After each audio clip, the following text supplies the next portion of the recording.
Guerreiros, aqui quem nos fala é o professor em física Brian Simon e o nosso objeto de conhecimento será o som.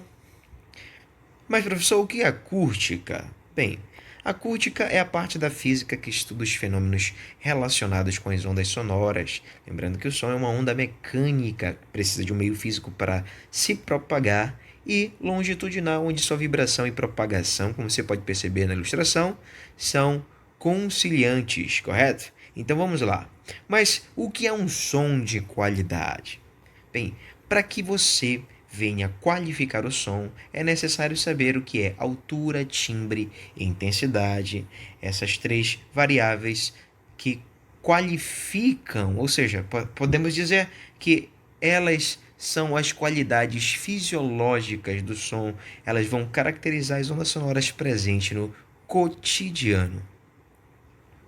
Muito bem, então vamos à altura do som. Essa altura depende essencialmente da frequência da onda sonora, lembrando que frequência é o número de oscilações por intervalo de tempo. E essa altura permite distinguir o som alto ou agudo, de um som baixo e grave. Então, preste bem atenção. O som agudo é aquele que tem maior número de vibrações por intervalo de tempo. E o som grave é aquele que possui menor número de vibrações por intervalo de tempo, ou seja, mais grave, quanto mais grave, menor a frequência, quanto mais agudo, maior a frequência. Você pode perceber aqui no gráfico ao lado demonstrando um som grave e um som agudo. Professor, como podemos ver isso no dia a dia? Um som de um violino, por exemplo, é um som de elevada frequência, de elevado número de vibrações por intervalo de tempo. E um som grave? Um som de um baixo é um som grave. O número de oscilações por intervalo de tempo é pequeno. Não esqueça, a frequência é diretamente proporcional à altura do som. Sons altos, agudo. Sons baixos são graves. Tranquilo? Vamos estar próxima. Só relembrando que a frequência, como eu trouxe a vocês, é o número de voltas, número de ciclos por intervalo de tempo. Frequência é o inverso do período, assim como o período é o inverso da frequência. E não esqueça mais um detalhe super importante, que esse 1 Hz, que é a unidade, o Hertz, que é a unidade de frequência no padrão SI, ele equivale a 60 RPM, que significa rotações por minuto. Fique sabendo, olha só, temos aqui a velocidade desse som é maior nos sólidos, em segundo lugar nos líquidos, e em terceiro lugar nos gases. A velocidade do som no ar equivale a 340 metros por segundo. A velocidade do som na água equivale a 1.230 metros por segundo. E numa barra de ouro, 3.240 metros por segundo. Fique sabendo, fique atento que esse som possui uma velocidade específica para cada estado físico da matéria. E outra coisa muito importante. Essa velocidade do som, ela é diretamente proporcional à raiz da temperatura desse gás. Ou seja, a velocidade do som em gases é diretamente proporcional à raiz quadrada da temperatura que esse gás possui. Não esqueça disso, um detalhe muito importante.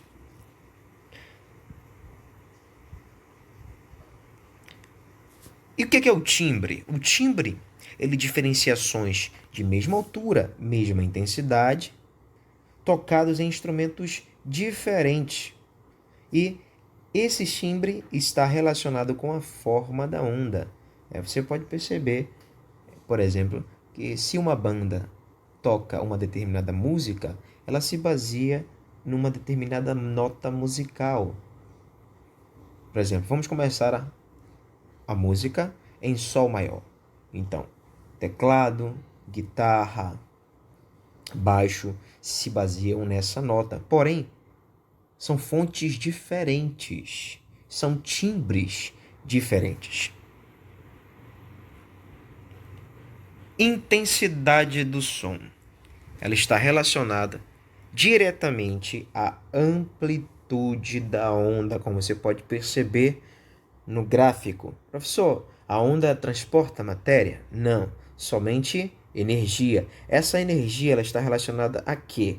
Ela está relacionada à amplitude. Mas como é que eu posso medir no gráfico a amplitude? Bem, você tem um nível de equilíbrio, correto? Até do nível de equilíbrio até o ponto mais elevado na onda descrita no gráfico, que é, no caso, esse ponto é chamado de crista, nós temos uma amplitude a ser computada. Do nível de equilíbrio até o ponto mais baixo da onda descrito no gráfico, nós temos esse pontinho que é chamado de vale. Então, nós podemos mensurar a amplitude dessa forma, do nível até a crista, do nível de equilíbrio até o vale. E quanto maior a amplitude, maior a intensidade do som. Ou seja, quanto maior a amplitude, temos um som muito forte, de volume intensificado. Se essa amplitude for pequena, o som é fraco. Amplitude baixa, som fraco, transportando uma quantidade pequena de energia. Tranquilo? Muito bem, então você pode calcular a intensidade pela seguinte relação matemática: potência sobre área. Lembrando que a potência equivale a uma quantidade de energia por intervalo de tempo, joules por segundo, que equivale a um watt. Perfeito, como você pode perceber na unidade do padrão SI logo abaixo. Então ficaria intensidade igual a watt por metro quadrado. Se nós deixarmos, por exemplo, constante a potência e formos analisar a intensidade área, perceberemos que essa intensidade e essa área são inversamente proporcionais. Ou seja, quanto maior a área onde esse som vai ser tramitado, menor a intensidade sonora. E o contrário também serve. Tranquilo? Agora, se mantermos constante a área e formos correlacionar a intensidade e a potência, perceberemos que elas são grandezas diretamente proporcionais. Quanto maior a potência, maior a intensidade. Professor, vamos ver uma aplicação bem básica? Vamos, deixa eu mostrar para vocês. Por exemplo, temos uma fonte de energia, deliberando uma quantidade de energia por intervalo de tempo sobre uma determinada área. Uma potência sobre área é igual a intensidade sonora na superfície da esfera, correto? Lembrando que essa área da esfera é 4πr², mas não esqueça que esse raio está exponenciado ao quadrado, ou seja, a área é inversamente proporcional à intensidade, levando em consideração essa variável raio que está ao quadrado. Perceba na ilustração que você tem uma área A, uma intensidade no primeiro momento, em função de um raio R. Se duplicarmos esse raio, essa intensidade ela vai ser fracionada sobre 4.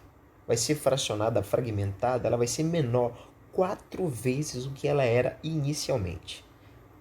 Lembre, 2 ao quadrado equivale a 4. O inverso de 4 é 1/4.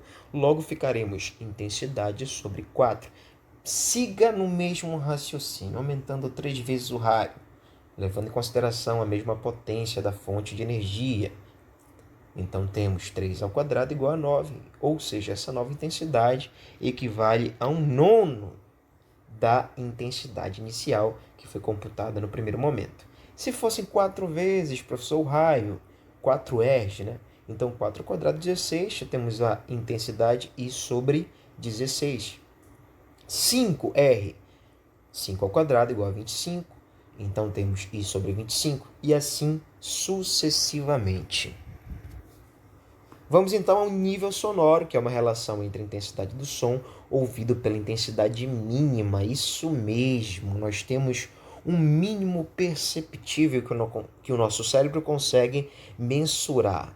Então, eu vou mostrar para você daqui a pouquinho como calcular o nível sonoro.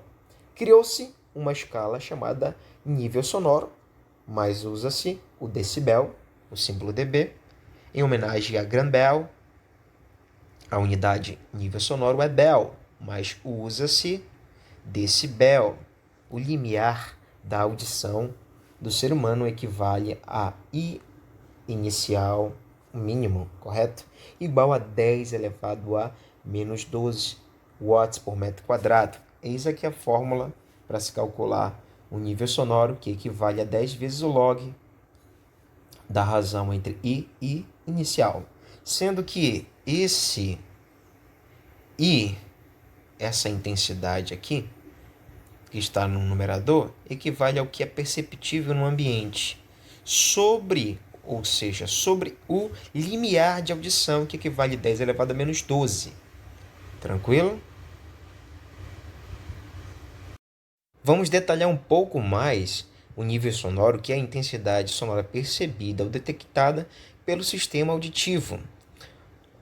Observe na ilustração que você tem um som fisiológico, que varia do nível 0 decibel até 120 decibéis. Abaixo do zero, que representa o limiar de audibilidade, temos o silêncio absoluto, e acima de 120, a poluição sonora. Ou seja, a partir daí temos o limiar de dor, um desconforto auditivo. Agora, fazendo uma relação entre o que nós podemos ouvir, essas ondas audíveis, elas variam de 20 Hz a 20.000 Hz. Abaixo de 20 Hz nós temos o infrassom e acima de 20.000 nós temos o ultrassom. Lembrando mais uma vez que esse nível sonoro pode ser computado por 10 vezes o log da razão entre o que é perceptível, a intensidade sonora perceptível no meio, sobre o limiar de audibilidade, que representa uma intensidade de 10 elevado a menos 12 watts por metro quadrado. Tranquilo? Então vamos lá perceber esse termômetro. Eu trouxe para vocês um termômetro do ronco, onde você tem, por exemplo, em uma biblioteca, um nível sonoro de 30 decibéis, 50 decibéis eu tenho um ronco moderado, conversa normal 60 decibéis, um ronco de 80 decibéis, é um ronco um pouco alto, causa um incômodo. Em avenidas, por exemplo, como Almirante Barroso, Pedro Álvares Cabral, José Malcher, um valor de 85 decibéis. Temos aqui, numa festa, por exemplo, 90 decibéis, o ronco mais alto registrado na face do planeta.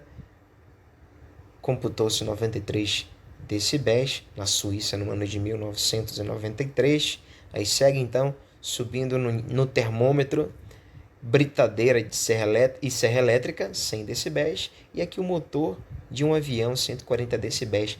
Perceba aqui, que nós já passamos do limiar da dor, correto? Que equivale até 120 decibéis.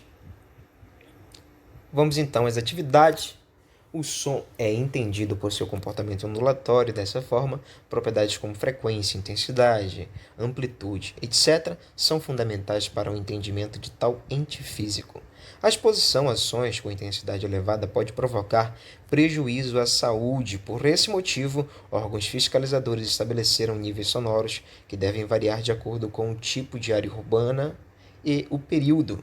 A seguir, uma tabela estabelecida de acordo com as normas da ABNT número 10.151. Perceba, então, que na zona de hospitais temos o período diurno e noturno, respectivamente 45 e 40 decibéis. Na zona residencial urbana, período diurno e noturno, 55 e 50 decibéis, respectivamente. Centro da cidade, diurno e noturno, 65 e 60 decibéis, respectivamente. Área predominantemente industrial, diurno e noturno, 70 e 65 decibéis, respectivamente. Agora imagine que a fiscalização em um município foi convocada a comparecer em uma área residencial urbana no período noturno, pois os vizinhos de um salão estavam fazendo uma festa e queixavam-se do barulho provocado pela música. Chegando ao local, os fiscais perceberam que a intensidade sonora correspondia a 10 elevado a menos 6 watts por metro quadrado, considerando a intensidade de referência, que equivale a 10 elevado a menos 12 watts por metro quadrado. Assinale a alternativa correta. Muito bem, vocês têm aqui as alternativas. É da letra C, agora vamos mostrar por que a letra C. Temos que computar o nível sonoro. Esse nível sonoro ele equivale a 10 vezes o log da razão entre a intensidade perceptível sobre o limiar de audibilidade, o mínimo, correto, de intensidade que equivale a 10 elevado a menos 12. Perceba então que 10 elevado a menos 12 está no denominador, passará para o numerador com o sinal trocado do seu expoente, ou seja, passará positivo. Então ficará 10 elevado a menos 6 vezes 10 elevado a mais 12. Então conserva-se a base, soma os expoentes, correto? Você tem 12 menos 6, que equivale a 10 elevado à sexta potência, como você pode perceber no correr do cálculo. O que acontece com esse expoente? Ele passará para frente multiplicando 10 e ficará log de 10 na base 10, que equivale a 1. Ou seja, o nível sonoro será o produto de 10 e 6, que equivale a 60 decibéis. Logo, o salão será notificado. Alternativa C. Um homem adulto conversa com outro de modo amistoso, sem elevar o nível sonoro de sua voz. Enquanto isso, duas crianças brincam, emitindo gritos eufóricos, pois a brincadeira é um jogo interessante para elas. O que distingue os sons emitidos pelo homem dos emitidos pelas crianças é: pare, observe, tente resolver. Caso contrário, vamos à resolução. A alternativa certa é a alternativa E. Naturalmente, as frequências sonoras das vozes de um adulto e de uma criança são diferentes, o que nos leva a uma diferença de altura do som, qualidade fisiológica relacionada com a frequência, que é o número de oscilações por intervalo de tempo. Seguimos. As crianças estão gritando, assim concluímos que elas emitem sons com volume maior, mais intensos. Por terem formato diferente, pode facilmente discernir a voz de um adulto e a voz de uma criança, pois cada uma possui um timbre distinto, diferente. Um forte abraço e até a próxima aula. A vitória é sua!